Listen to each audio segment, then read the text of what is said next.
الحمد لله رب العالمين والصلاة والسلام على سيد المرسلين نبينا محمد وعلى آله وصحبه أجمعين.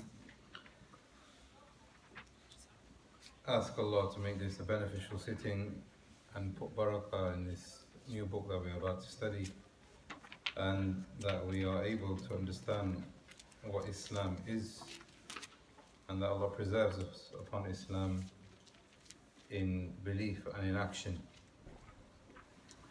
Prophet ﷺ, for most of his life, called towards Iman, Tawheed alone, not Salah or being dutiful to your parents. And then when he moved to Medina, the Muslim Ummah that he was sent to had split. Whilst in Makkah, it was either believer or disbeliever.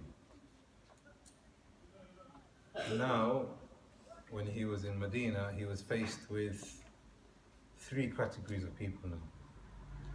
You have the kafir al-Asli. These are people who are non-Muslim from the very beginning, from the outset. Then you have those people who are mu'min, people who believed in the call of the Prophet ﷺ, proclaimed the oneness of Allah. And then we had a third category of people who now became the munafiqun. And someone might think, okay, why does the first chapter of the Quran, straight after Surah Fatiha, talk about the munafiqun? Straight away. And then, وَمِن النَّاسِ مَن يَقُولُ آمَنَّا بِاللَّهِ وَالْيَوْمِ الْآخِرِ وَمَا هُمْ بِمُؤْمِنِينَ. They say it, but they don't believe it. يُخَادِعُونَ اللَّهَ وَالَّذِينَ آمَنُوا وَمَا يَخْدَعُونَ إِلَّا أَنفُسَهُم. Until the end. This comes straight after اهدنا الصراط المستقيم غير المغضوب عليهم ولا الضالين. And the ulama have said that in this beginning we have a description for those who believe. هدى المتقين. Who are they? Those who believe in the unseen, establish the prayer, etc. But now Allah, after talking about الضالين غير المغضوب عليهم الضالين, He gives extensive, more sifat of the munafiqeen than the believers. It clearly shows the importance of what could nullify your La ilaha illallah without you even knowing it. But going back to the first category of people, who are the kafir al-asli, those people who are originally kuffar, Islam doesn't tell us to deal with them in any particular one given way. And this has become an issue now for the Muslim Ummah, east to west, where you have a group of people within the Ummah saying that, every single non-Muslim must be overcome. Every single non-Muslim government must be overcome. And if you're living amongst them, then you must have some kind of, deception about you and deceive them, but try and work towards overthrowing them. That one is well known, this is what they're calling towards. But the ulama in the books of fiqh, and this is not hidden from any of the madhahib, have categorized the kafir al-asli into, or the lands of the kafir al-asli, to be more specific, into three different types. Those people who we have a treaty and we have a pact with, that must be respected. I'm sure we've mentioned this before. Some of the ulama have said that this is the category of the kuffar today. Around the whole world, everyone has borders. Muslims and non-Muslims have agreements, treaties and pacts with one another. You have to preserve that. Just like the Prophet ﷺ promised to do with the mushrikeen at Hudaybiyah. Then you have another category of people who are overcome by a Muslim force and they agree to pay the jizya. Again, you're saying that this doesn't exist today. And then we have another one where there is no treaty, and there is no pact, there is no communication, there is no understanding, and this is known as Darul Harb. And the kafir within that state wouldn't be known as a harb. Now, the point of me mentioning this here is to highlight that this book here is not a book which is a threatening book. Someone might see this book, Nawaqid al-Islam, as something which is threatening, something which is harsh, aggressive. But as we will see throughout the sharh of this book, the explanation of this book, Islam actually calls towards tolerance and living with Muslims and non-Muslims alike. And if we fall, Allah preserve us, or anyone falls into the third category of people that we mentioned, which is nifaq, and the books of fiqh have typically discussed them as being murtad. Nifaq may be hidden, may be clear. If it is hidden, that's between you and your Lord. But if there is an action that takes you outside of the fold of Islam, the ulama have typically referred to these people as committing ridda, leaving, apostatizing, etc. And there are ahkam for this also. So this clearly shows that Islam is not one religion where it says that this is the one manifesto, this is the approach that we're going to have and that shoe fits everyone. Islam is a pragmatic religion which looks at different variables on how betterment can be brought about with the kafir asli, with the murtad, and with the believers. The Prophet ﷺ calling to Tawheed for 13 years of his life, and this is from the Sunnah of Allah. Allah didn't give the Prophet ﷺ permission to make hijrah until a certain given time. And what we can gain from this is that anything which is worth holding on to needs hard work. And anything which is worth something will need protecting. We know this from our dunya. If you have something which is important to you and you just let it go away, you don't preserve it, you don't give it its due importance, then either that thing really is not important or that thing is really not important to you. And the Prophet ﷺ told us this over again. In the hadith, which is well known, he said, "Ijtanibu sab'a al-mubiqat." Protect yourselves, or avoid, or stay away from, abstain from 7 things which would destroy all of your actions. And he mentioned from them shirk and sihr, killing people without a right, riba, etc. The point here is that this approach and methodology is found within the Sunnah of Prophet ﷺ.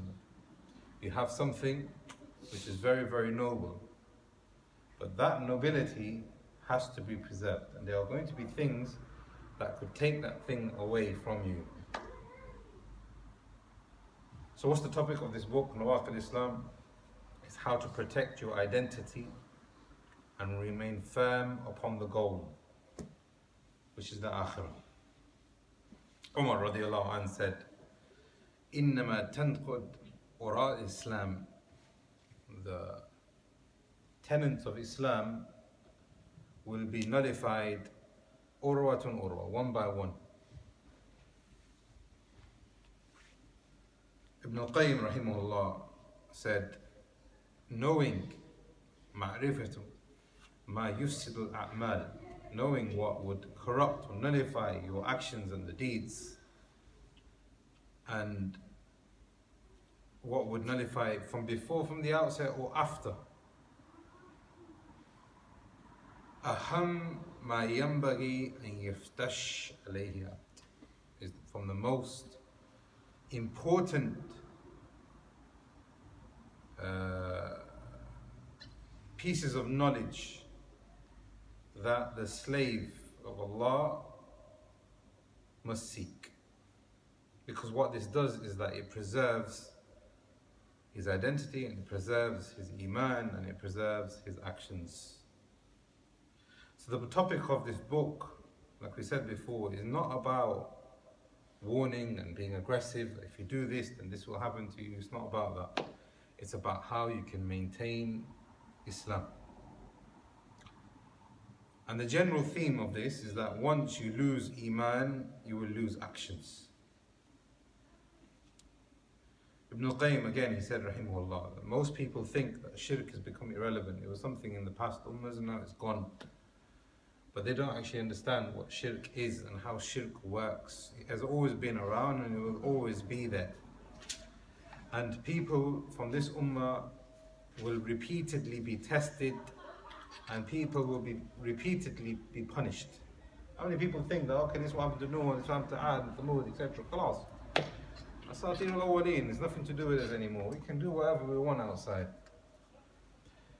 He said these people, they don't understand what shirk is, they don't understand what punishment is. And in fact, the Prophet ﷺ has told us that every single generation, as it goes by, will actually get worse. So the generations are getting worse, the battle is intensified, the nullifications or the nullifiers of Iman will become even more intense. So in this sense, the book is very important because it helps us preserve our Iman, it preserves our Sharia, and it preserves our hereafter. We talked about this last week slightly, which is a qaida which is known with the ulama, al-Uthr bil-Jahl. And it's very important that we mention this right now. The question now is, if a person performs shirk, or a person does any one of these 10 that we will see, does he automatically lose the identity that we're talking about, this book is about? Does he automatically fall into that third category of people, hypocrisy and murtad, and he's gone? This is the question that we need to ask, and we asked last week. The ulama of Islam have said that a person cannot be deemed as a kafir, cannot be deemed as a munafiq, it cannot be deemed as a mubtadi', cannot be deemed as a fasiq if he remains ignorant, if he has done something by mistake, or if he is coerced, if he is forced to do something.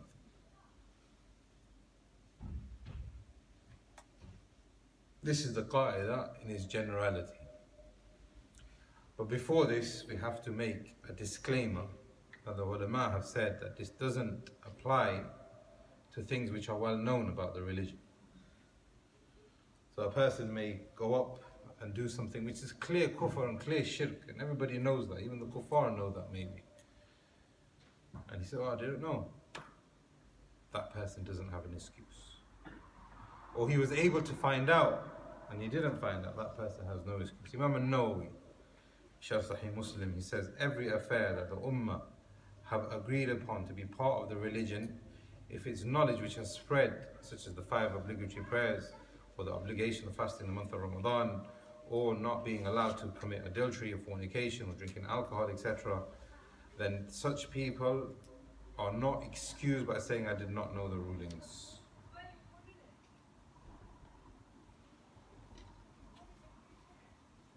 He's able to find out, or he knows. I mean, it's well known. You can't turn around and say, well, I didn't know. These are known from the daruriyat, these are the things that people know that this is what Islam is. But if a person genuinely doesn't know and he has no access to information about this, he has no means of finding out, this person is ignorant. If a person does something and he's done it out of mistake, then again, a hukm cannot be applied to him. And especially if he is forced into doing something, and the majority of ulama have said this applies to kufr and shirk, then such a person cannot have the hukm of kafir, mushrik, munafiq, murtad, mubtadi, all of these things apply to him. Shaykh al-Islam ibn Taymiyyah says, the one who believes in Allah in the last day, but knowledge has not reached him explaining what is correct or what is incorrect, we cannot place the ruling of kufr upon this person until the proof has been established upon him. Many people make mistakes in the way they interpret the Quran, and ignorance is widespread on the meanings of the Kitab and the Sunnah. However, mistakes and forgetfulness are pardoned upon this ummah. So kufr is only declared on a person until after the matter has been explained to him. There's no disagreement upon this from the ulama. We don't need to go into extensive. I mean, we could be here as a lecture in itself talking about this qaida and the statements. But now here's another mas'ala connected to this one. Is the person who does something, one of these nullifiers, is he always sinful? If we have said that he may be excused, but does that mean that he is not sinful? Al-Uthr bi Jahl has two aspects to it. One is the hukm and one is the sin. The hukm, the ruling upon such a person, has preceded. If he has done something out of forgetfulness, mistake, or being forced to do something, then that hukm cannot be established upon him. Is he sinful? Then Allah says in the Quran, وَمَا كُنَّا مُؤَذِّبِينَ حَتَّى نَبْعَثَ رَسُولًا. We are not going to punish any people until the message has come to them. So if the message has not come to him, then he is not sinful. I mean, this seems quite clear. However, what about a non-Muslim who has a wrong interpretation of Islam? You may think that all these people are backward and they just want to do X, Y, and Z. What's the ruling on that person now? See, now here we can see there is a distinction. The person himself will say that I am not a Muslim. So you can't say this person is excused, he is ignorant. He clearly himself said that I'm not a Muslim. So the ruling is placed upon him and not being a Muslim. Is he sinful? The answer now is that if the message has not reached him, then he is not sinful. Ibn al-Qayyim mentions this in Tariq al-Hijratain, and he said punishment is only applicable if two conditions have been satisfied. Number one, the person knows the truth has come to him but he stubbornly rejects it. In that scenario, the person will be punished. Or the person arrogantly turns away from trying to find out what the truth is. So he ends up denying it, etc. However, if a person has not had the truth come to him, then Allah has negated any punishment for such a person until the messengers have brought that message to him. Shaykh Abdul Muhsin al-Abbad, one of the teachers in Masjid al-Nabawi, he's been teaching there for over 50 years, maybe older than some of our parents. He was asked the question, what do we do in a scenario where a person has died upon shirk? He's clearly died upon shirk. Do we declare this person a mushrik, or do we say he was excused? What's the scenario? The Shaykh said if he died upon shirk, then he is a mushrik. If he died upon shirk, then he is a mushrik. That's how we deem him to be. Is he sinful? Then only Allah knows if he was sinful. On the Day of Judgment, that's between him and his Lord. And our Sheikh Saad al-Shithri also gave a distinction, and he gave it at quite length in saying that al-Uthr bi Jahl, this qaida here, has two aspects to it. The hukm aspect, listen, most of the time they're together. If you are ignorant, then or if you do something out of mistake, then there is no sin. But there can be some times where the hukm is placed, but the person is sinful, or the hukm is not placed and the person is not, or is sinful or not sinful, depending. But when is Uthr bil Jahl? When can we now say that the person is not mistaken, he's not ignorant, and he's not under any duress? There are four conditions for Uthr bil Jahl to be lifted. He knows, and the proof has been established upon him. Once he clearly knows, and once the proof has been established, and he's accepted it, and then still he turns around, then there is no excuse for him anymore. That's number one. Number two, he acts with intent or purpose.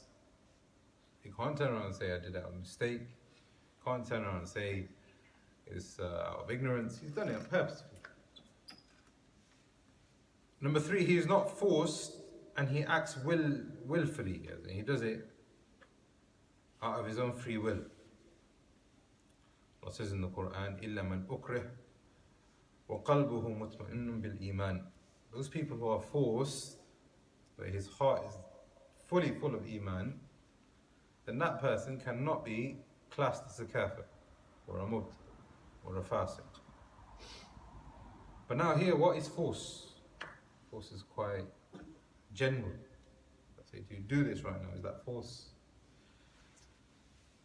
Ibn Hajar said force means an actual force, an actual substantial harm that could happen to you. You fear something actually really bad is going to happen to you.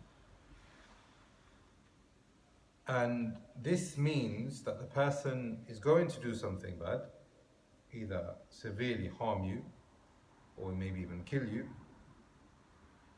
Number 2, he is able to do this. So a person might threaten you, but he's not able to carry it out. And there is actual physical harm that is involved. So if he's actually going to insult you, if you don't do this, I will insult you, then that's not force. And the 4th one, and we talked about this last week also in further detail, is that the person has no doubt left. There is no ta'wil left. So for example, a person might say that I believe Allah is everywhere. Then you tell him, no, Rahman al-Arsh istawa, you bring the dalil, you bring the proof. But then he may have other doubts concerning this mas'ala. He might say, yes, I understand what you're saying and I totally accept it. And that is an opinion, but I have some reservations that have not been fulfilled. If those reservations remain, then you cannot class that person as having a hukm on him yet. Imam Shafi'i talks about this in and he says that there is ijma on this. Ibn Taymiyyah rahimahullah said that all of this applies to bid'ah as well as fisq, as in sin. A person smoking cigarette, a person is doing riba, a person is doing... Can we clearly say that this person is a fasiq or something that, you put a ruling on this person? Now it depends. Is it known from the dururiyat if he turns around and says, well, I didn't know zina was haram? But if he genuinely didn't know, maybe imagine he became Muslim yesterday and all he knows about Islam is La ilaha illallah Muhammad Rasulullah, that he needs to pray and that's it. Then the rulings have to be investigated. But the last thing on this issue, or the second from last thing on this issue of Jahl, is that Ibn Taymiyyah rahimahullah said that the ulama are in agreement that if there is a description in the Quran and the Sunnah of doing something, then that remains Hukm al-Mutlaq. If a person does shirk, he'll be in the hellfire. If you find someone who's doing shirk now, he's a Muslim, he has ta'weed for example, he actually believes this ta'weed is going to help him, save him, can you now say that this person is going to be in the hellfire forever, eternity? No. Ibn Taymiyyah said there's a difference, there's a distinction between texts which come with a punishment or with a curse or some kind of negative aspect to it, but this remains in its general sense.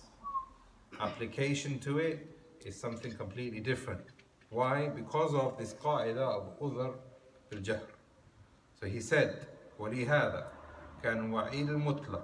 For this reason, something which comes with a general and unrestricted threat in the Kitab and Sunnah, مشروطا بثبوت الشروط والانتفاء الموانع. Applying this is conditional. There is a prerequisite for you to apply these texts.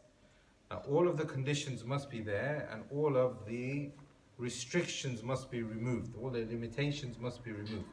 This is what we've just talked about. The restrictions are that the person is not ignorant, the person has not done something like a mistake, the person understands what he's doing, he's done it on purpose, he's not being forced, etc. All of that needs to be investigated before the ruling is applied to a person. As we said, this also applies to shirk, it applies to nifaq, it applies to fisq, it applies to mubtadi', appointing someone a mubtadi', bid'ah.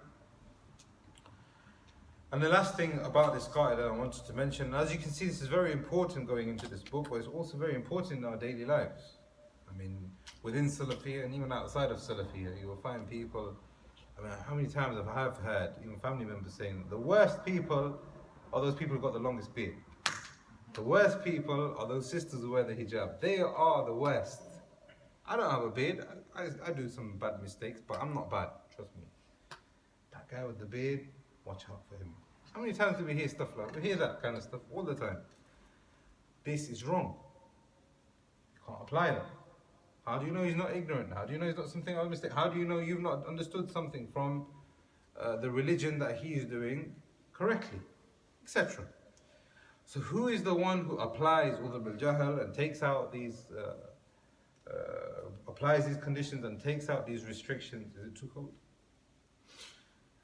The ulama agreed that it's not for anybody except for the alim or for the student of knowledge who is able to do so. Prophet ﷺ said, "La yarmi rajulun bil fisq." A man cannot say to another man, "You are a sinner, you are a mubtadi, you are a kafir, you are X, Y, and Z." وَلَا يَرْمِيهِ بِالْكُفْرِ. Don't say you're a kafir. You don't pray, you pray Fajr today? You're a kafir. I'm not speaking to you. No salam, no nothing. You do that. Prophet ﷺ clearly said you can't do that. إِلَّا ارْتَدَّ إِلَيْهِ إِن لَمْ يَكُنْ صَاحِبُ كَذَلِكَ. Muttafaq. Bukhari and Muslim. If you've said that about him and it's not true, it's going to fall on one of you two. How many times have we seen that? Brother, stay away from this guy. He's upon something which you shouldn't really be. Or he's like this, or he's like that. What happens is, how many times do we find such people fall into the same fitna themselves? Or a similar fitna or something which is worse. May Allah protect us. Shaykh al-Islam ibn Taymiyyah said, لا بد, absolutely necessary, للمتكلم في هذا المباحث ونحوها أن يكون معه أصول كلية. Somebody who's going to go into this issue about applying fisk and tabdi' and kufr and nifaq and shirk, he must have all of the principles surrounding this issue. And he must be able to know the juz'iyat. And juz'iyat, now we're talking about the different variables. The different variables. Something could change the hukm for you. And he must be somebody who has knowledge, and he must be somebody who is just. Ibn Taymiyyah. Somebody who is just.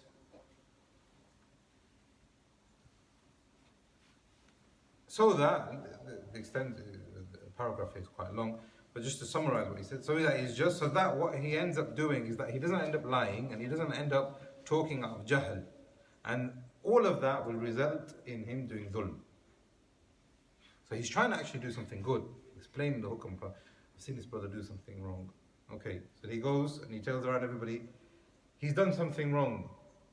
He's a kafir, he's a mubtadi, he's X, Y, and Z. If he doesn't understand the variables and the shurut and the mawani and what we're talking about with al-jahl, what's going to happen? He's going to talk about knowledge, talking without knowledge, and he's ended up lying, and he's ended up in dhulm.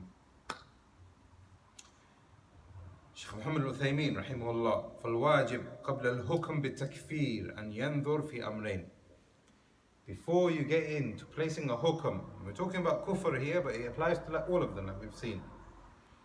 We're talking about sin, we're talking about bid'ah, we're talking about fisk, we're talking about nifaq, shirk, anything. Ibn Uthaymin rahimahullah said you have to look at two things before going into this issue. Number one, looking at the proof from the kitab and the sunnah. Is it really how you think it is, based on the kitab and the sunnah? And the second thing, are you able to apply step number one correctly? Are you that person that can do that? Are you qualified? And this is in his Majmul Fatah. So I mean, I don't want to go into this in more detail, but this is very, very important because like I said, it applies to our manhaj, it applies to us as well as Muslims, but it also applies to these 10 nawaqid of Islam. Just because you see somebody doing something like this, it doesn't necessarily mean that he is like that. Fulan government is like that, they're kuffar, they're taghut, because they are doing X, Y, and Z. Are you now, my brother, able to understand politics? Are you able to understand all the Jahl? Are you able to lift these conditions? Do you know the variables? Do you know the hal? Otherwise, you're speaking without ilm, you're speaking with Jahl, you're speaking with lying, and all of this ends up in dhulm. How many times have you seen that? Fulan country is bad because X, Y, and Z. Yeah, but they're Muslims, say La ilaha illallah. They're bad. Yeah, but he's your brother. Yeah, he might be a ruler, but at the end of the day, he's still your brother. He says La ilaha illallah, he prays just like you. No. He is a kafir, brother. Trust me. They don't understand all the rajah. Nawaqid al-Islam. What does naqd mean?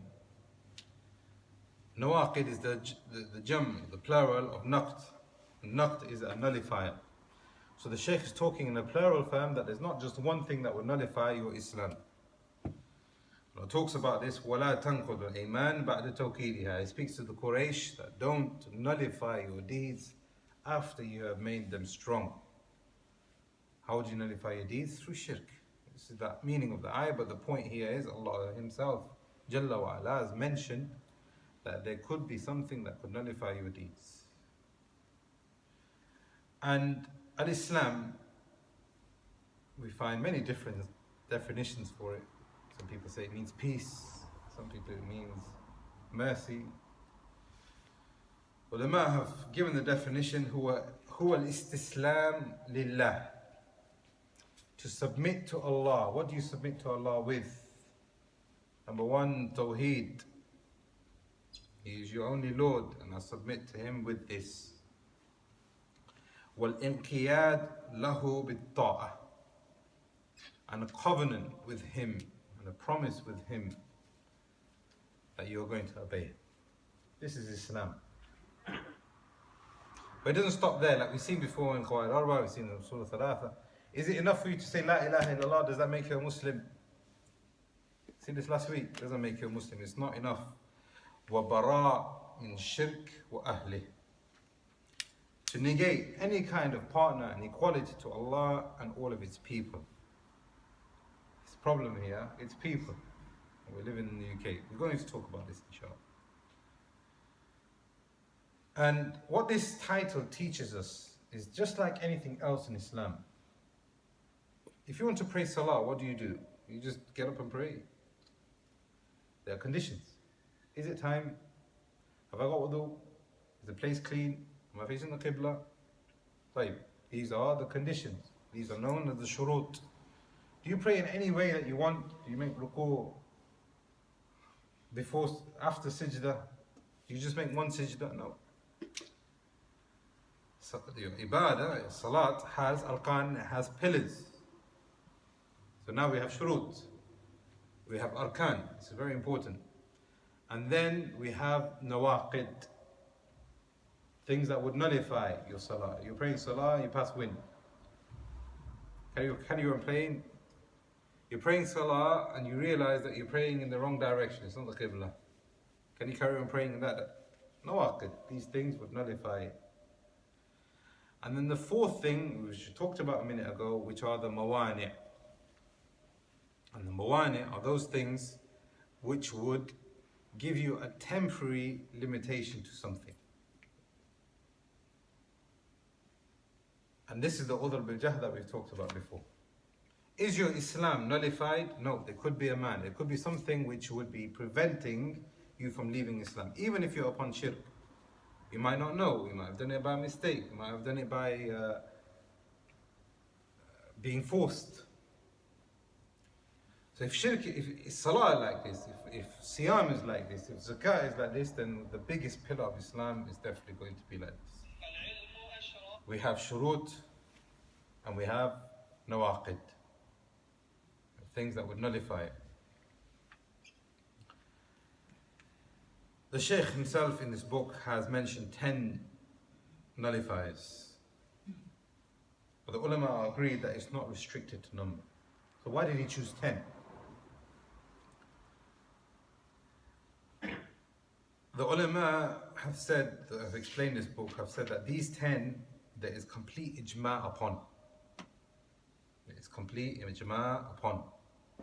You will not find any scholar from any madhab saying that one of these 10 is not a nullifier from Islam. Would you find any scholar saying that going to a grave and making supplication to the person in the grave is permissible, or wajib even? It's not possible. We talked about this last week. Historically, never found before. So there is ijma on these 10. There are some which have not got ijma to it. The Hanafi madhab said, even if you got your finger and you start beating like this, and you have the intention for music, then this could lead to kufr. This could lead to kufr. Why? Because you are making something halal, and this could lead to kufr. Others from the madahib, what is the ruling on a person praying salat without wudu? He knows he hasn't got wudu. He knows he is not in tahara, but still he prays. Hanafi madhab said this is kufr. He's mocking the religion. The other ulama said, no, the guy is sinful, he's not doing something with proper etiquette. So here we have some which are ijma and some which are difference of opinion, which would nullify you from Islam. Others from the scholars who explain this book have said that these 10 he has chosen and he has shortlisted because these are the 10 that are most frequent and most apparent and most frequent, the worst ones in the ummah today. Most people enter these 10 that we find in the ummah. But whatever the case, out of these 10, we know that there is no ijtihad in these 10. Nobody can say that I think shirk is okay because I've made ijtihad, or sihr is okay because I've made ijtihad, or I don't need to follow Muhammad sallallahu alayhi wa sallam sharia, I can follow a sharia of my Sufi shaykh or something like that because we have made ijtihad. Nobody will say that any of these 10 is a matter of difference of opinion. And this is unfortunate because we find this as an excuse. Sometimes it's a cop-out within the Muslim ummah. Brother, just leave me alone. I'm wearing a ta'weed, but that's your opinion. It's my opinion. We're both right. This is an example. I don't want to say all ta'weed is shirk, etc. Because that's what the ulama themselves have differed on. But my point is that these 10, nobody can, it's undisputed. Nobody can turn around and say, well, maybe there's some leeway. There are 10 here. One of the ulama who explained Nawaqid Islam, the Imam of Masjid al-Nabawi, Abdul Muhsin al-Qasim, said that all of these 10 stem from 3 core principles.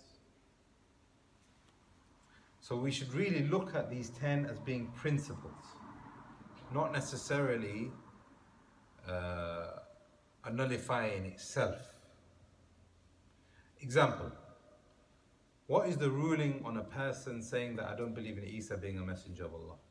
He prays, he fasts, he believes in all other Anbiya, he believes in all the pillars of Iman, and he believes in the prophets and the messengers as a pillar, but Isa, what do you think about this person? Can he be a Muslim? The Hukm al-Mutlaq is that he is not a Muslim. The Hukm al-Khas, can you say that he's a kafir straight away? No, you cannot. But that is not in this book. This kind of mas'ala is not in it. And there's so many examples that we can give. So the Shaykh said that these are as if they are principles. So the Shaykh has said about shirk, he gives an example of shirk, which is sacrificing to other than Allah. But there are many examples of shirk. So what are these 3 core principles that they all stem down to? Number 1, ilhad. Ilhad is commonly known today now as atheism. The ulama of the past is to deny al-rububiyyah. Ilhad is to deny al-rububiyyah. So our Rabb doesn't even exist. Fir'aun said, Ana rabbukum al-a'la. If you don't have a Lord, I am your Lord, the Most High. Wa na'udhu billah.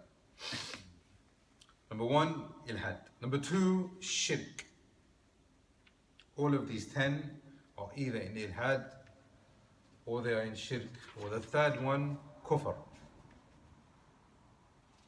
All of these are examples of one of these 3 things. What is shirk?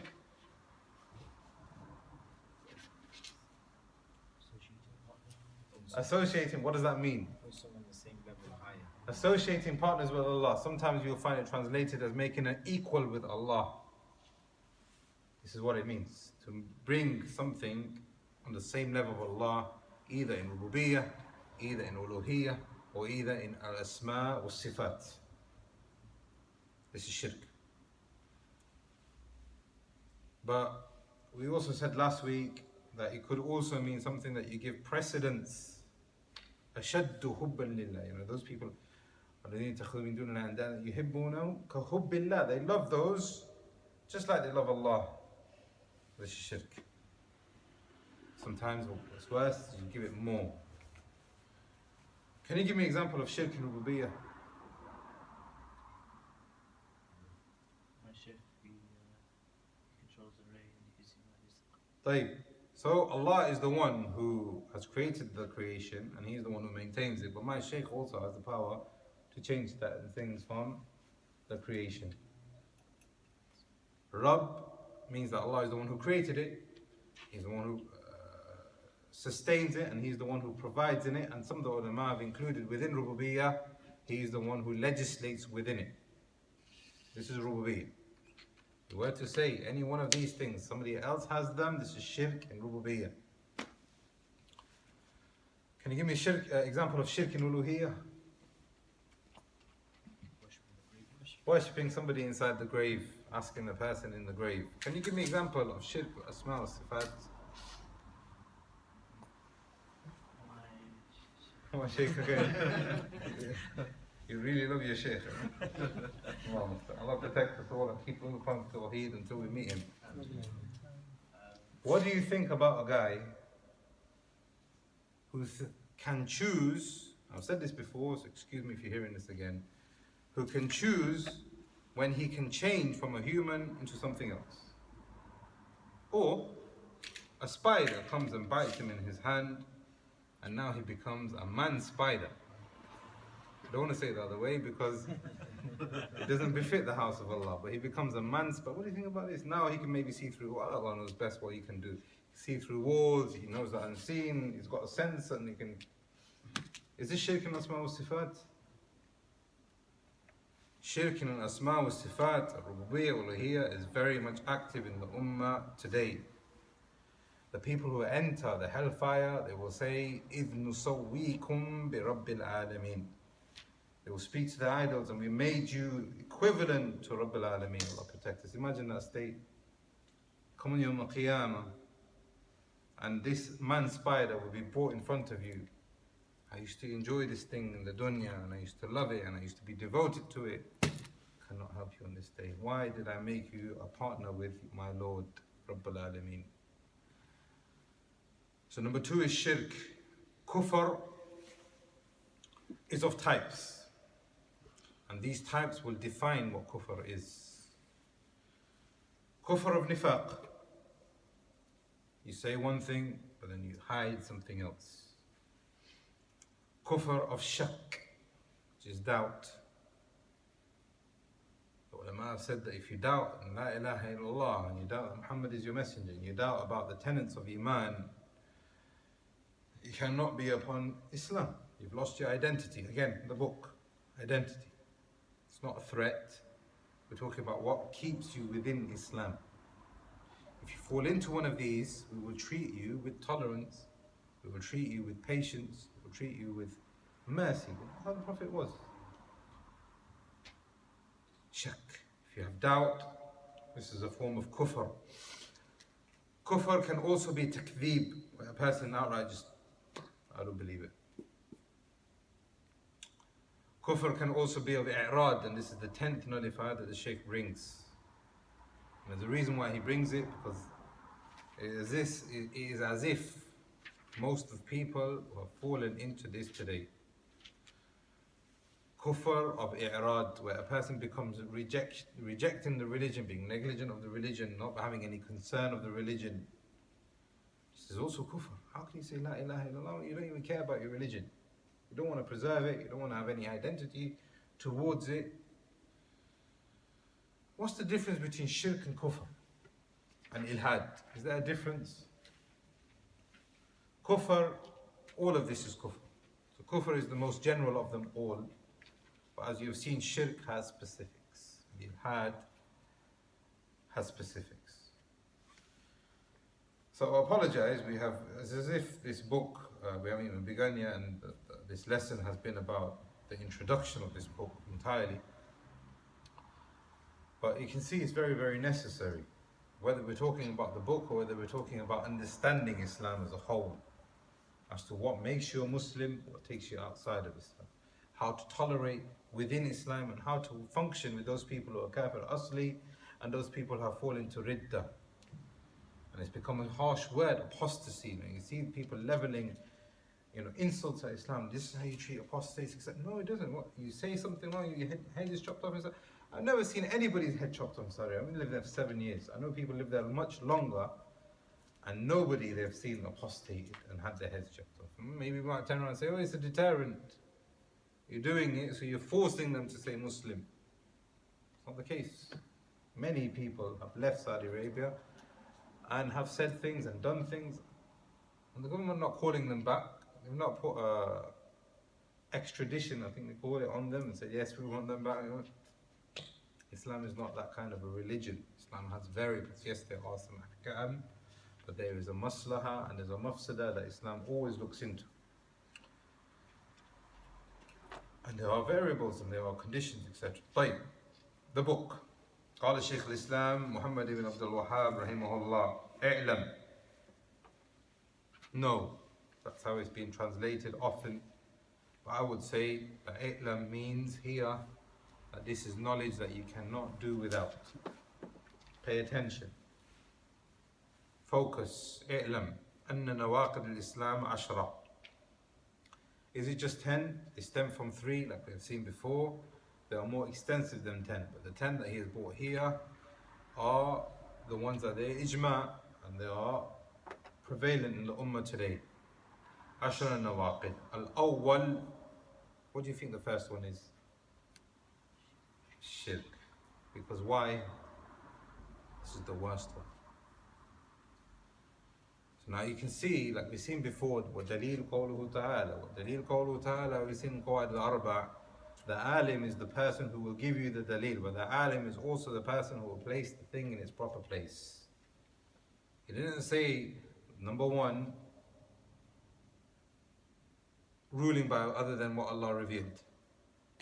Allying yourself with a kafir country, superpower. This has become the da'wah for most people today. Al-awwal, al-shirk, al-shirk fil ibadati Allah ta'ala. To make shirk with Allah in worship. What's the dalil? قال الله تعالى إن الله لا يغفر أن يشرك به ويغفر ما دون ذلك لمن يشاء. Allah doesn't forgive. لا يغفر أن يشرك به. He will not forgive shirk, making something same as him or higher than him. وَيَغْفِرُ مَا دُونَ ذَلِكَ لِمَنْ يَشَاءُ. And He will forgive anything which is lesser than shirk. وَمَنْ يُشْرِكْ بِاللَّهِ فَقَدْ اِفْتَرَى إِثْمًا أَذِيمًا. And we're going to revisit this part of the ayah because it's very important. Whoever makes shirk, then he has attributed a huge lie to Allah. And again here, like we've said before on many occasions, Arabic is a very rich language. Whoever does shirk, then he has attributed a lie to Allah. If you wear ta'weed, you attribute a lie to Allah? Not necessarily. Islam, Arabic language, is a language of richness and, dare I say, something of exaggeration in its method. The example that Sheikh Saleh al-Sheikh said, and given this point, Hafidhullah, that there was an incident that occurred between 2 companions, and one of the companions turned to another companion and he called him a kadhab. He said, "You're a liar." Radiyallahu anhum wa radu anhu. The ulama of Ahl Sunnah said that all of the companions are udul, they are trustworthy. How is it possible, how is it conceivable that one companion says to another one, "You are a liar," when Allah said that all of them are trustworthy? Shaykh Salih al-Sheikh said, liar. Kadhib doesn't necessarily mean kadhib here, it means mukhti, have made a mistake. So the language of Arabic has to be understood within its context and with its richness. And like we've seen before, Shaykh al-Islam has given this point here also, that we have a hukm which is mutlaq. So whoever does shirk has attributed lie to Allah. There's something which is separate to this, is the hukm khas, and how you apply that generality. Next ayah, وقال إنه من يشرك بالله فقد حرم الله عليه الجنة. So it is shirk, Allah has made Jannah forbidden for him, وَمَأْوَاهُ النَّارِ, and his everlasting abode is the hellfire, وَمَا لِلظَّالِمِينَ مِنْ أَنصَارٍ, and the wrongdoers and the oppressors have no help. Example of shirk, وَمِنْهُ الذَّبْحُ لِغَيْرِ اللَّهِ, making a sacrifice, slaughtering for other than Allah, كَمَنْ يَذْبَحْ لِلْجِنِّ أو لِلْقَبَرِ, such as making a sacrifice for a jinn or for a qabr. And we will see why he has mentioned jinn and qabr here. وأشهرها الشرك في العبادة الله, and the biggest form of shirk in worship. The ulama have agreed that shirk and kufr can be akbar and can be asghar. When does shirk become akbar, and when is it asghar? The ulama have two ways of determining what is akbar and what is asghar. Number one, when, like we said last week, when you give the sabab to something which does not deserve it, that is kufr akbar. طيب, I have a ta'weeth, may Allah preserve us. We have a ta'weeth. You say to the person, why are you wearing the ta'weeth? This ta'weeth is going to preserve me from all kinds of difficulties. Isn't it Rabbul Alameen? No, it's this ta'weeth. What's the ruling? Akbar. Why? Because he has made the sabab with something which doesn't deserve it. Only Allah has the dominion of the heavens and the earth. Why are you giving it to a piece of string? طيب, same scenario. I'm wearing a ta'weeth. Brother, why are you wearing it? Because it's going to protect me. Isn't it Allah who protects you? Yes, of course Allah is the one. His is the dominion, His is the heavens and the earth. But because of this, Allah will give me protection through this. Asghar, why? The sabab is Allah, and you've given a sabab to something which doesn't deserve it, but all of the sabab belongs to Allah, and you affirm that still. If you believe this piece of wood can protect you, because Allah has given its properties to protect you, then that is wrong. That's kufr akbar or kufr asghar, and a major sin with the majority of the ulama. Another way of finding out the difference between kufr akbar or shirk akbar and asghar is when the definitive is used, when al is used. What's the ruling on a person who has abandoned prayer completely? What's the ruling? Completely. Never prayed. He says, La ilaha illallah, Muhammad Rasulullah. He may even make dua, he might even recite the Quran, but he never, ever prays. Does he say? Say he doesn't. Say he doesn't say that he doesn't have to pray. He's a kafir. Why? Because the Prophet ﷺ said, بين الرجل وبين الشرك والكفر ترك الصلاة. The Prophet ﷺ here said, وبين الشرك والكفر al. Ibn Taymiyyah rahimahullah said, this is kufr akbar and shirk. The person has left acting upon an aspect of Islam.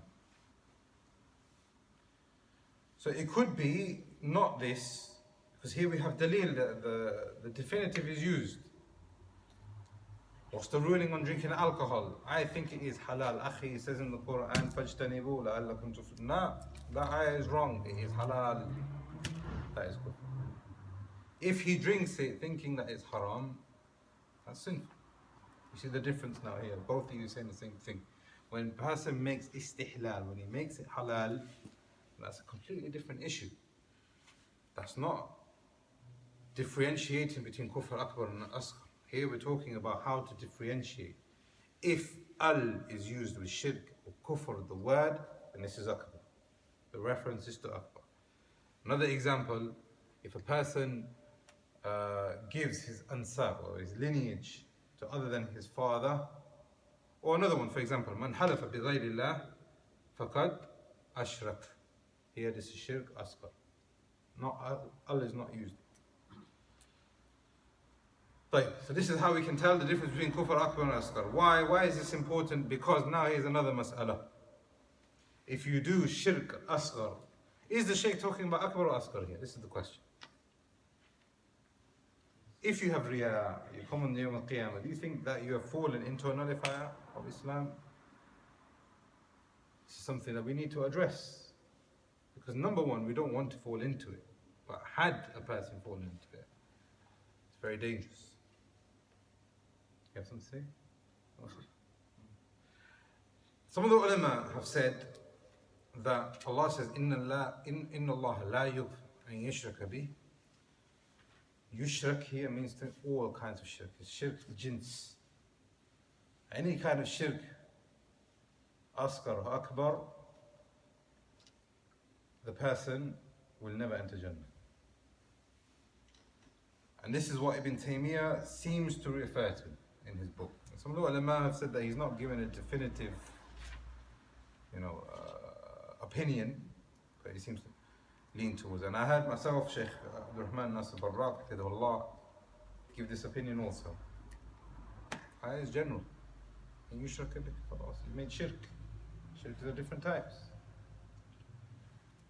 Allah says shirk. Shirk is not entering Jannah. The majority of the ulama, Ibn al-Qayyim said, even to the extent that it is ijma' on this issue, that asghar is not included in this qa'idah or in this ayah.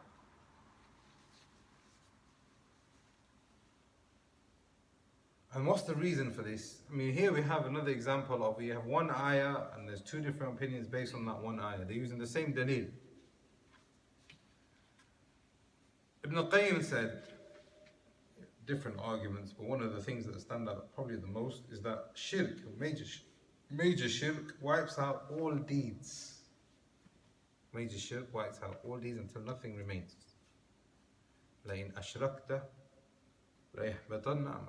If you, Muhammad sallallahu alayhi wa sallam, Allah is addressing him, if you were to perform shirk, all of your deeds, your qiyam, your juhud in Makkah, your everything would be nullified. So this clearly shows that this is talking about major shirk. Because in another hadith, we know from different adillah, that if a person was, for example, to do riya, that aspect will be rejected, not all of his deeds. So the ulama have said that minor shirk and minor kufr fall into the category of being major sin. So it doesn't necessarily mean that, okay, we can do minor shirk. No, major sin could nullify your deeds.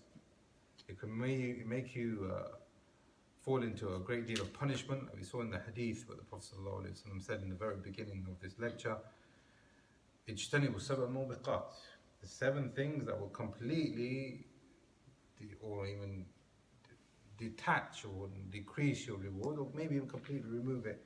Some of them, like shirk and sihr, and some of them would take a heavy burden of your good deeds, like for example killing another person without any right, etc., or slandering, etc. طيب.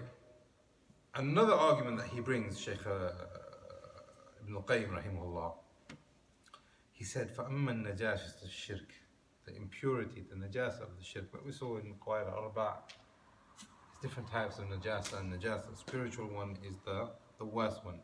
فَأَمَّا نَجَاسَةُ الشِّرْكِ فَهِيَ نوعان. There's 2 types of najasa of shirk. Najasa مغلظة ونجاسة مخففة.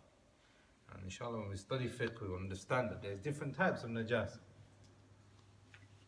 Is dog saliva the same as urine, as in human urine and dog saliva? Is it the same? Why not?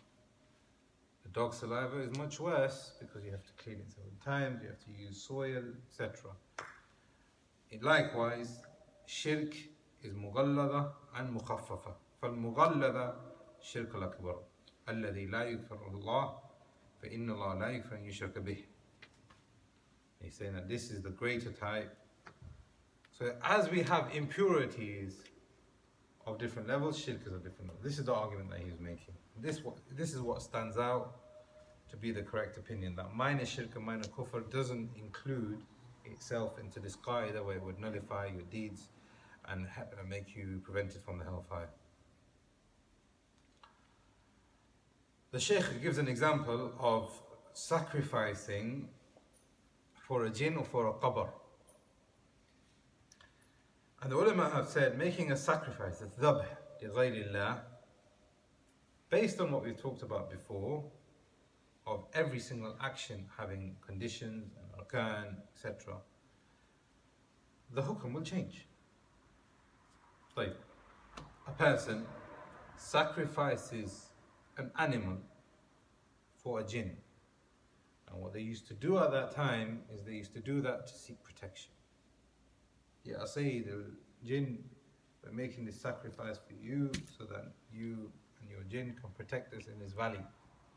You can protect us in our city. This is kufr akbar, shirk akbar. Shaykh al-Islam here also says, Dhubh lil qabr. You make a dhubh to get closer to something other than Allah. So I'm making this sacrifice for the person in this grave so that I can get closer to him or he can seek intercession on my behalf, etc. This is also kufr akbar. So this kind of dhubh is kufr akbar, where a person does it out of protection or seeking closeness. What's the dalil? Allah says, فَصَلِّ لِرَبِّكَ وَانْحَرْ. Nahr, dhubh, is only for Allah. It's only for Allah. طيب. We slaughter an animal because next to the grave for the sake of Allah. What's the ruling on that? Take my animal, we've gone to the grave and I slaughtered the animal there. He asked the brother, why are you doing this? Are you doing it to get closer to the person in the grave? No, I'm doing it for the sake of Allah. I want to do it to make Allah happy. So I'm doing it in this place. This is a bid'ah and it's a wasila to shirk. This is a bid'ah which is a jazakallah khair. This is a bid'ah which is a wasila to shirk. Excellent answer. Right? A small variable changes the ruling, number one, but also number two, we have a different grading now, which is haram, major sin. Right. Now I've got an animal and I go to Makkah on the day of Hajj and I make a sacrifice. What's the ruling on that one now? For Hajj? For Allah? Jaiz. Jaiz, are you sure? It's recommended. It depends on the type of Hajj you're doing. If you're doing tamattu, qiran, then it is wajib. طيب. The point here now we have a wajib form. طيب. I've had a son, I've had a daughter. I make a dhubh for the sake of Allah. What's the ruling on that? Aqiqah. Mustahab. Mustahab. Dhubh, one action. We have seen how it has changed because of the shurut and arkan, etc. The hukm changes. The Shaykh has mentioned here that you can make dhubh and it can be shirk when you're doing it out of worship. But now the question is now, what is worship? The question is now, what is worship? We give an example of asking for protection or asking for closeness, but these are examples.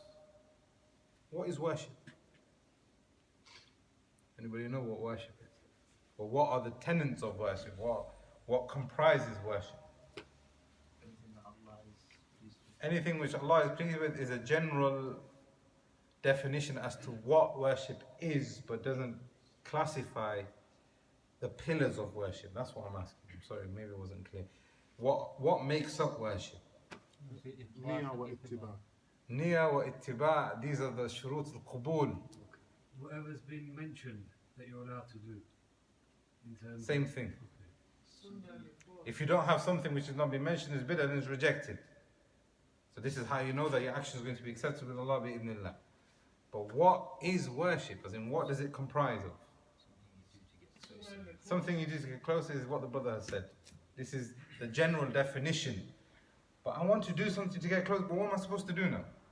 This is what I'm asking. What does it tell me? So the thing which Allah is pleased with is hidden and apparent in consists of action, speech and belief in the heart. Good. It's a general description as to the types of worship. Ulama Ahl Sunnah agreed that it's internal and external. But again, what is internal? How can I have internal worship and how can I have external worship? What are the pillars of worship? Zishan. Sunnah and al-Khas. Same thing. That's the shurut al-qubul of worship. You have to be a Muslim. You have to be another shart. According to Quran and Sunnah. 4 tenets make up worship. Number 1, love. Number 2, hope. Number 3, fear. Number 4, is it ringing a bell now? Number 4, submissiveness. And some of the ulama, Ibn Qayyim has added tawakkul. And we'll see this in the next qa'idah.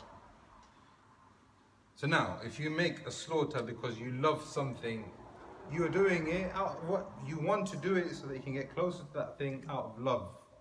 You're doing it out of hope, you're doing it out of fear, you're doing it out of submissive. I'm making a slaughter because I want my sheikh to be happy with me and doing it out of submissiveness to him, etc. This is just an example, like we said, but like we've said before, this is a qa'idah. Shirk is a qa'idah. If we understand it as being a qa'idah and we understand this, then Dhubh is just one example. There are many different aspects that could nullify and put itself into being shirk. What are some of the effects of shirk? Why is shirk why is it number 1? Why is it such a detrimental thing for a Muslim and his identity? Because we're talking about identity in this book. Number 1, shirk would nullify all of your deeds in the dunya and in the akhirah. But in the dunya, khalas, you've got nothing to take with you. لَإِنْ أَشْرَكْتَ, all of your deeds will be gone. يَحْبَطَ النَّارُ. طيب. Number 1, all your deeds are gone. So now the question is still on this topic. Why somebody commit shirk and then re-enter faith again? If somebody commits shirk and then he becomes Muslim again, then all of his deeds will be returned to him. Like the Shaykh recited the ayah in Surah Furqan, إِلَّا مَنْ تَابَ وَعَمِلَ عَمِلَ صَالِحًا يُبَدِّلْ سَيِّئَاتٍ حَسَنَاتٍ. Allah will remove all of it, He'll change all the bad into good. All of your deeds will be gone in the Dunya and Akhirah. Number 2, you will never be forgiven, and this is why the Shaykh mentioned this here. إِنَّ اللَّهَ لَا يُغْفِرُ أَن يُشْرَكَ بِهِ. He will never be forgiven. Number 3, وَمَأْوَاهُ النَّارُ وَمَا لِلظَّالِمِينَ مِنْ أَنصَارٍ. Number 3, you will be in the hellfire for eternity. Very serious. So look how we've started off in the dunya. You've met Allah in the akhirah. He doesn't want to speak to you. He will not purify you. And your end is in the fire. Allah protect us and our families. Number 4, is there any way for you to leave the fire if you die upon shirk? Any way, just even one small excuse, one window, 1 hour, 1 minute. وَمَا هُمْ بِخَارِجِينَ مِنَ النَّارِ. Not even for a second.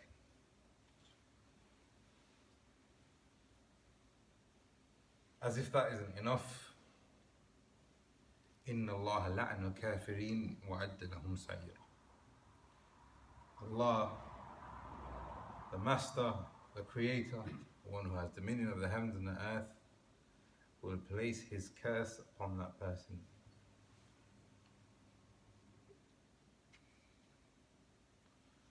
Allah protect us. طيب.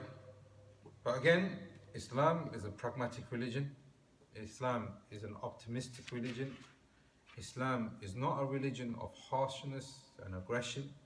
Islam doesn't want for you to be in that scenario. So what is the way out? Islam always gives a way out. Allah calls the believers to tawbah. قُلْ يَا عِبَادِي الَّذِينَ أَسْرَفُوا عَلَى أَنفُسِهِمْ. Those people who have fallen into shirk, those people who have fallen into kufr, those people who have fallen into sin, لَا تَقْنَطُوا مِنْ رَحْمَةِ اللَّهِ. Do not despair the mercy of Allah. Ibn Abbas said that Allah was addressing the mushrik Arab at that time. How do we know this? إِنَّ اللَّهَ يَغْفِرُ الذُّنُوبَ جَمِيعًا. Allah will forgive all of your sins. إِنَّهُ غَفُورٌ رَحِيمٌ. وَأَنِيبُوا إِلَىٰ رَبِّكُمْ وَأَسْلِمُوا لَهُ. Go back to your Lord and submit yourself with tawheed. Because من قبل أن يأتيكم عذاب ثم لا تنصرون. Then you will be in that scenario. Allah's calling you. He's giving you 60 years, 70 years, 100 years, 120 years to say, oh Allah, forgive me and I've done something wrong. How long does it take? 30 seconds? You'll be in Jannah forever. 10. Look at the parable. Look at the flip side. What happens if you make tawbah? إِلَّا مَنْ تَابَ وَآمَنَ وَعَمِلَ عَمَلًا صَالِحًا فَأُولَٰئِكَ يُبَدِّلُ اللَّهُ سَيِّئَاتِهِمْ حَسَنَاتٍ. A person might not be a Muslim for 30 years, 40 years, 50 years, genuinely a nice man. He comes into Islam, all of that's written for him as good deeds. The person was really, really bad. Really bad. This is where the ulama have differed in the tafsir of this ayah. What does yubaddil Allah mean here? Some of the ulama have said that Allah will change, will forgive his bad sins and put them as good ones. Some of them have said that because there's other adillah, this man will come, Allah will put the scrolls in front of him. Did you do this? Did you do that? Did you do this? Yeah, I did it. Allah will laugh at him and change it into good deeds. Some of the ulama said that it happens now, and some of the ulama said it will happen for Allah to manifest His mercy upon you on Yawm al-Qiyamah. Others from the ulama have said, يُبَدِّلُ سَيِّئَاتِهِمْ. What this means is when the person makes tawbah, he reflects. SubhanAllah, look how far I was from the religion. I used to do this, I used to do that. And every time he has remorse for that thing that he did, Allah rewards him for that tawbah. Yeah, I used to do it, astaghfirullah, how could I have done that? I wish I did something else.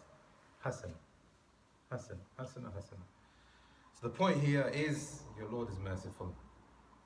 Number 3, what are some of the ways out? Allah will reward them double. Allah says in the Quran, يَا أَيُّهَا الَّذِينَ آمَنُوا اتَّقُوا اللَّهَ وَآمِنُوا بِرَسُولِهِ يُؤْتِكُمْ كِفْلَيْن مِّن رَحْمَتِهِ. He'll give you double the reward. O you who believe in Musa, O you who believe in Isa, you believe in Injil, you believe in Torah, make tawbah to Allah. Allah will reward you for believing in Musa and He'll reward you for believing in Muhammad. Double the reward. Another hadith of the Prophet ﷺ said that certain people will have 2 rewards. So a man who has a slave girl and he frees her and he marries her and she's obedient to him as a slave and as a wife, double the reward. A person believes in Isa and then believes in Muhammad, double the reward, etc.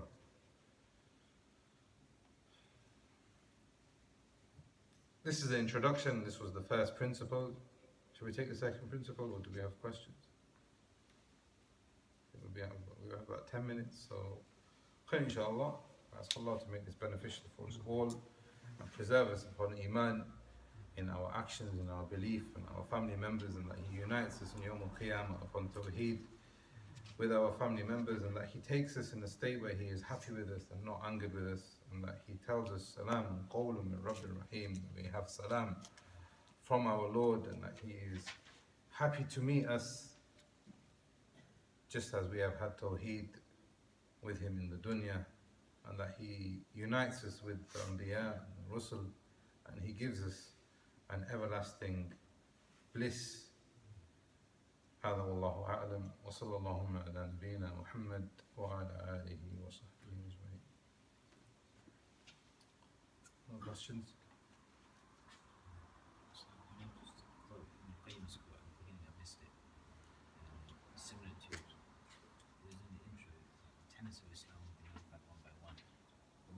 said that, and after that you mentioned Ibn al-Qayyim rahimahullah, Wabil al-Sayyib, في كلام الطيب, page number 25, فمعرفة ما يفسد الأعمال في الحال وقوعها ويبطلها ويحبطها بعد وقوعها من أهم ما ينبغي أن يفتش عليه العبد.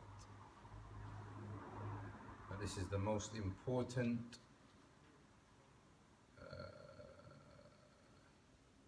the most important thing that a person should seek knowledge of. What would nullify his actions, what would take away all of its reward. This is the most important. وَيُحْرِسْ عَلَى عَمَلِهِ الصَّالِحِ وَيُحْذِرْ. So that he basically does good deeds and he seeks to preserve them. And he seeks the knowledge of how to preserve them, how to increase in them, and to remove anything which would nullify that from him. And the most important knowledge. And obviously we know that shirk is from the highest of this. Is it wajib upon a person to know the nullifiers of Islam? Is it wajib upon a person to know the nullifiers of Islam? Yes, it is. Because the person says La ilaha illallah and he doesn't know what shirk is. How is he saying La ilaha and he doesn't know what shirk is? How does he say La ilaha and then he makes tawassul with the person in the grave? Of course, this is wajib. And this is why the Shaykh, the ulama have said that this is ijma, in the sense that everybody needs to know it. There is no disagreement amongst the ummah on these issues. So obviously based on, just correct me if I'm wrong, a person cannot be deemed a mushrik unless the three conditions are ignorant or they're mistaken a force. So what if a person who's a disbeliever, can you call him a mushrik? Or what if they're ignorant as well, like you still allowed to call them? This is what we will say. A person, he doesn't proclaim himself to be a Muslim. He clearly says that I am not a Muslim. Now this is when those two aspects come into play. Like the Shaykh said, in Udhr Jahl we have the Hukm and then we have the sin. The Hukm is placed upon this person. Yeah, he's a kafir, he's a mushrik. And we deal with him accordingly. We treat him nicely, we give him nasiha, we show him the beauty of Islam, we show tolerance, we don't ridicule him, we don't, etc. Is he sinful? If the message has not reached him quickly, or he was not able to find out the correct message, then Allah will judge him on Yawm al-Qiyam. But if he was negligent and he was able to find out, then that has a separate hukm and a separate sin. So here the point here is that we deal with people according to what is apparent. A person says, like, he's a Muslim, even if he is doing something wrong, even if he's doing one of these nullifiers. The default is he is still a Muslim. A person is outside of Islam, the default is that he is not a Muslim. So now what does a Muslim do? He deals with it accordingly. This clearly shows you the beauty of Islam.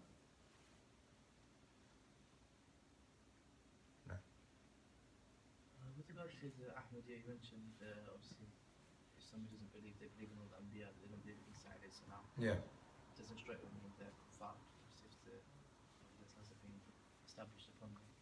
Is that the same with the general people from the Ahmadiyya? But this goes The back. asl is there. This goes back to their being from the daruriyat. Now, if a person, every single person knows that this is an aspect of Islam, but he has still fallen into that, then he has no excuse. He has no excuse. I was sitting with Sheikh Salih Sablan one day in his house, and he came back from England, and one of the brothers had told him about a story that happened to someone. I don't know if it was the brother himself who told him the story. Sheikh said to me that this man, he wanted to get with the receptionist. He was a Muslim, but he wanted to be with this woman in a haram relationship. So she was contemplating, and she wasn't like rejecting the guy completely. And the brothers, they prayed in the lobby.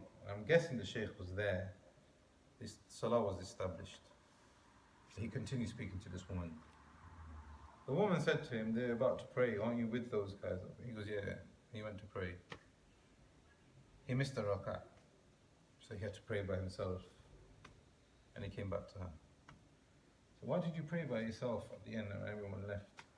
And he explained the hukm to her. Can you imagine the scenario? He explained the hukm to her. I was late, so we have to pray 4 units, so I have to make it up. She said, I don't want to know you. Why don't you want to know? Because if you're going to do that with your religion, you're going to do that with your Rabb, you'd rather speak to me. And now, everyone's left you and you're left to pray by yourself. What kind of a man are you going to be? So now point here is, she knew that Islam has salat. And she knew that Islam gives reference to salat. She could clearly see it. So now if a person turns around and say that, oh no, salat's not really important, he has no excuse. But again, this goes down to the scenario that the person is in.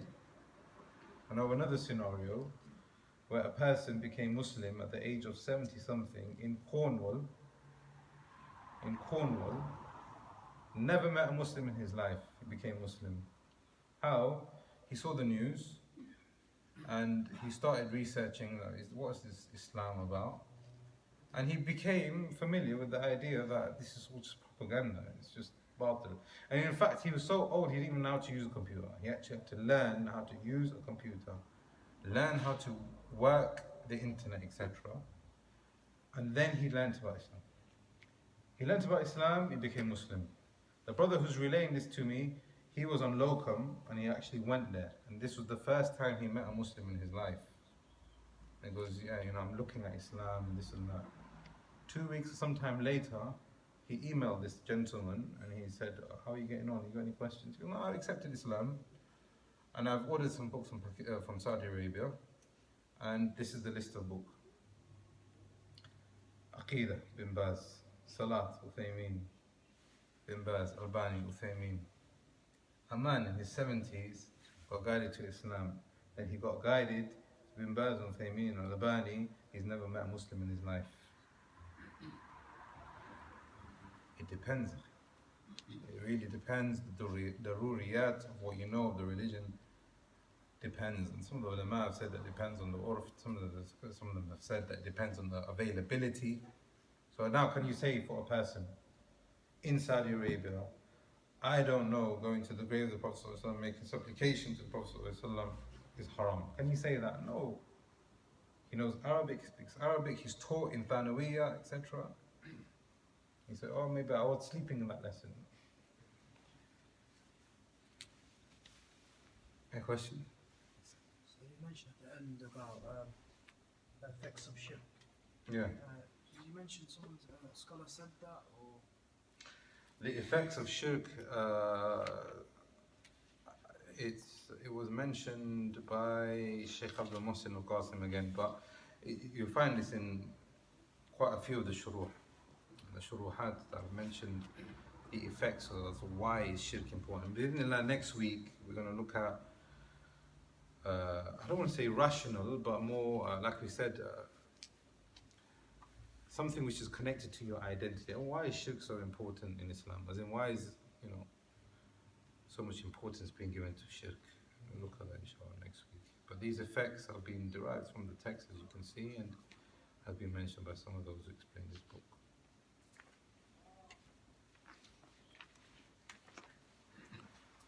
سبحانك اللهم وبحمدك اشهد ان لا اله الا انت استغفرك